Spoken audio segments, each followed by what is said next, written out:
Audio du livre Rien, c'est déjà tout. Chapitre 2, Décorporation. Grand B, mes sorties astrales volontaires. Grand 2, sortie Kundalini. Courant de l'année 2012. Je m'allonge avec l'intention de faire un voyage astral. Je réunis toutes les conditions propices. Silence, solitude, bien-être, puis laisser aller dans une vacuité cérébrale totale. Ces conditions réunies engendrent une modification de mes ondes cérébrales et donc une modification de mon état de conscience. Mais cette fois-là, ça ne s'est pas passé comme les autres fois. Certains muscles se sont contractés très légèrement, presque imperceptiblement au début, de manière involontaire.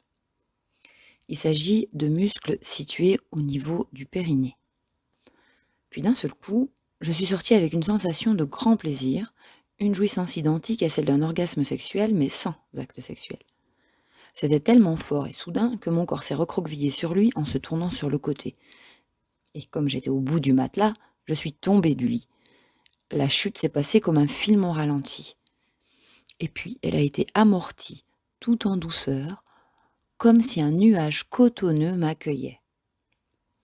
C'est-à-dire que je suis passée de l'état conscient en vacuité cérébrale à l'état décorporé pendant ce court instant de jouissance. Il a débuté sur l'état conscient, en cours de modification, et s'est terminé en astral. Et heureusement, puisque dans l'astral, ma chute a été accueillie de manière sublime dans ce nuage. Si la sortie ne s'était pas réalisée, j'aurais percuté le parquet de ma chambre, ce qui aurait été bien moins angélique comme ressenti. J'ai fait des recherches sur l'état du cerveau lors d'un orgasme et j'apprends qu'il y a une dépolarisation des neurones lors de l'orgasme. Je pense que cette dépolarisation, associée à mon état de conscience déjà en cours de modification, a engendré la sortie.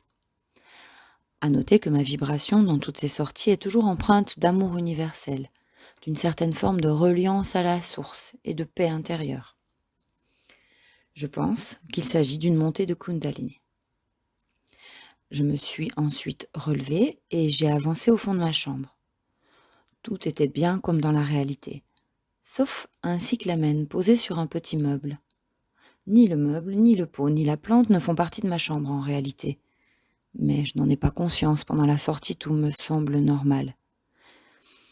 Est-ce des artefacts du passé ou de l'avenir? D'ailleurs, à ce moment-là, quand je vois la plante, je ne sais pas qu'il s'agit d'un cyclamen. C'est par mes recherches que je vais retrouver cette plante, qui n'est d'ailleurs pas commune, puisque sa corolle de pétales est tournée vers le bas.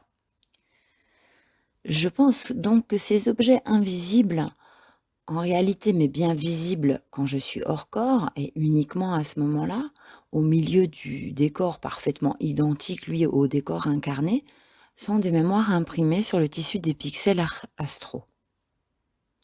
Issus du passé ou de l'avenir, le temps n'existant pas, le temps étant superposé uniquement dans l'étincelle de l'instant présent, selon moi. J'en ai remarqué quelques-uns lors de mes sorties, comme cette plante dans son pot, sur ce petit meuble dans ma chambre, mais aussi comme le miroir dans le tiroir, lors de ma première sortie astrale racontée précédemment. Il m'est arrivé aussi de m'endormir avec des clés de sortie astrale dans les mains et de les retrouver cassées au milieu de la nuit. Le réveil est tellement réaliste que je ne me suis pas du tout rendu compte que j'étais hors corps. D'ailleurs, cela renvoie à la perception de notre réalité, n'est-elle pas finalement qu'une grande illusion? J'ai reposé les clés cassées sur ma table de nuit. Étais-je dans la réalité 3D ou bien hors corps? Je me pose encore la question aujourd'hui, puisque le lendemain matin, au réveil, les clés de sortie astrale étaient posées là, mais n'étaient pas cassées. Pourtant, je ne les ai déposées sur la table de nuit qu'une seule fois, et dans l'état cassé. Je n'ai pas d'explication rationnelle. Mais pour moi, c'est un artefact de leur état futur qui s'est aligné sur l'instant de ma sortie hors corps. Cela reste ma théorie toute personnelle. Revenons-en à cet instant de ma sortie. Je suis donc arrêtée devant cette plante. Elle était jolie et vivante. Mais ma perception de sa vivance était bien plus exacerbée que dans notre réalité. Je ressentais sa vie. Nous étions en communication directe, elle et moi, par l'esprit. Elle a relevé sa fleur dans ma direction. Elle était donc dotée d'une grande perception et d'une mobilité rapide. Puis, elle a parlé directement à mon esprit par transmission de pensée en quelque sorte. Je ne ramènerai pas les souvenirs de ces paroles. Sûrement ne sont-ils pas exploitables par mon cerveau ici-bas, comme d'autres lors de plusieurs de mes sorties, par exemple la pochette de souvenirs de ma discussion avec Jack, dans ma sortie rencontre avec une âme décédée, comme l'image de la deuxième femme au retour de mon enlèvement dans les limbes, lors de ma sortie par une force extérieure, et le troisième défi que l'on m'a envoyé par télépathie aux confins de l'univers. Ensuite, il y a une coupure où je ne sais pas où j'ai été téléportée. J'ai uniquement l'assurance d'avoir été captée par une forme énergétique plus âgée que moi, empreinte de sagesse, avec qui j'ai échangé. Est-ce ce que certains appellent un guide ? Et puis c'est tout, la sortie s'est terminée. Je reviens près de mon corps, je réintègre facilement, simplement en ouvrant les yeux. J'ai fait des recherches sur le symbolisme et l'historique du cyclamen. J'ai orienté mes recherches de manière psychoanalytique en tant qu'onirothérapeute à cette époque-là. Un très grand message se cache derrière, mais je ne le découvrirai en totalité que plusieurs années après, quand mon travail d'initiation alchimique par le biais du parcours de flamme jumelle m'amènera à le traduire par la langue des oiseaux. Voici les messages que véhicule le cyclamen. Pour commencer, plusieurs messages historiques et symboliques. La religion catholique associe au cyclamen le cœur de la Vierge Marie saignant. Dans le langage des fleurs, il révèle un attachement fort, sincère et impérissable. Cela me rappelle celui des flammes jumelles. Le bulbe est la partie initiale du cyclamen, celle qui guide son évolution. Il représente par analogie le cerveau chez l'être humain. Partie initiale dirigeant les pensées, émotions, actions des êtres humains.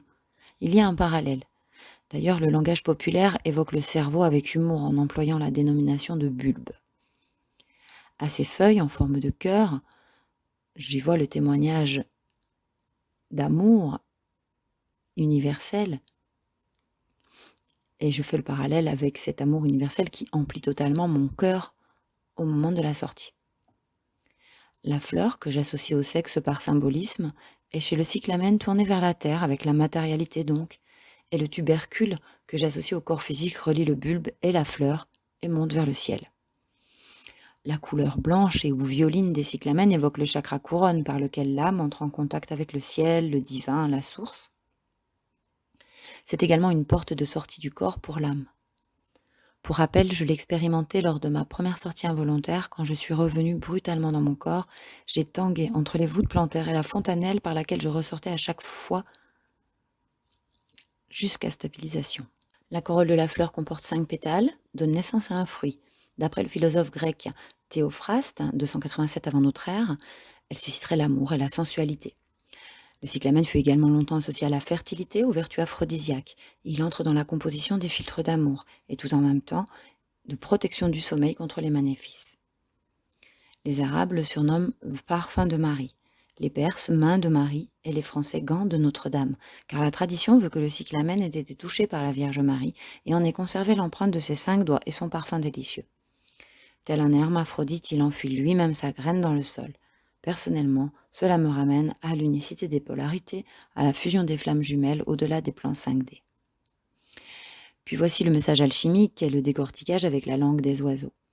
Le cyclamen évoque la notion de cycle et le mot amen signifie en hébreu en vérité, qu'il en soit pris note ou bien encore qu'il en soit ainsi, et renforce le sens immuable du mot auquel il est associé. J'entends ici l'expression religieuse pour des cycles et des cycles, amen. Cycle est une racine grecque kuklos qui veut dire cercle. Le cercle est un éternel recommencement, rappelant les cycles annuels, les cycles menstruels féminins sacrés, puisque porteurs de la graine de vie, les cycles lunaires, saisonniers, entre autres, puisque tout est cyclique finalement, la vie en elle-même aussi avec ses cycles de vie et de mort. Le nom de cyclamen vient de la forme de sa racine en cercle. Ses pédoncules s'enroulent en spirale avant et après la floraison. Ce qui ne manque pas de me rappeler au passage les serpents d'énergie Inga et Pingala, symbolisant la montée d'énergie Kundalini en spirale le long de la colonne vertébrale. Ici encore, la comparaison au corps humain et à mon expérience lors de cette sortie-là coïncide. Le cyclamen est aussi surnommé de manière beaucoup moins poétique de pain de pourceau, témoignage du goût qu'ont les porcs pour son bulbe. Ici, le lien est clair avec le goût pour les actes sexuels salis par la perversion qu'ont les hommes obscènes et qu'on surnomme les porcs. On trouve ce genre de porc dans la 3D ici-bas, mais il peut aussi s'agir d'entités du bas astral qui sont friandes de récupérer ces énergies déployées lors d'actes sexuels dénudés d'amour. Elles vont d'ailleurs volontairement chevaucher l'esprit de ces hommes non éveillés pour les pousser à mettre en forme de tels actes, afin qu'elles puissent en récupérer l'énergie sur les plans de l'astral. Cela leur est possible avec des êtres humains uniquement dirigés par leurs pulsions primaires et n'ayant pas développé leur intuition et connexion divine. On comprend mieux, vu sous cet angle, que les échos soient les aspects développés de manière exponentielle dans la société, au même rythme que la perversion, l'obscénité à l'acte sexuel, originellement sacré et pur, même dans ses fondements de base puisqu'il donne la vie. La création de la vie étant la plus belle manifestation divine que l'on puisse voir dans la matière. Pour conclure, le symbolisme est parfait pour l'occasion et ce ne peut être un hasard. Je retiens un message d'unicité, des polarités homme-femme yin-yang dans cette plante qui se plante toute seule, et aussi une grande image d'amour divin unie au sexe dans sa véritable nature de dimension sacrée. Une fois de plus, ce sont des thèmes totalement reliés à l'énergie des flammes jumelles. Toutes les histoires de sortie astrale et d'emprise en relation perverse narcissique vécues avant la rencontre de ma flamme jumelle font finalement partie d'une phase de précompensation du parcours de flamme jumelle. Mais cela, je ne le conscientiserai que quelques semaines après la conscientisation du lien de flamme jumelle, donc fin 2020. Je rappelle que ma première sortie a lieu en 2011, donc la précompensation a commencé 9 ans auparavant.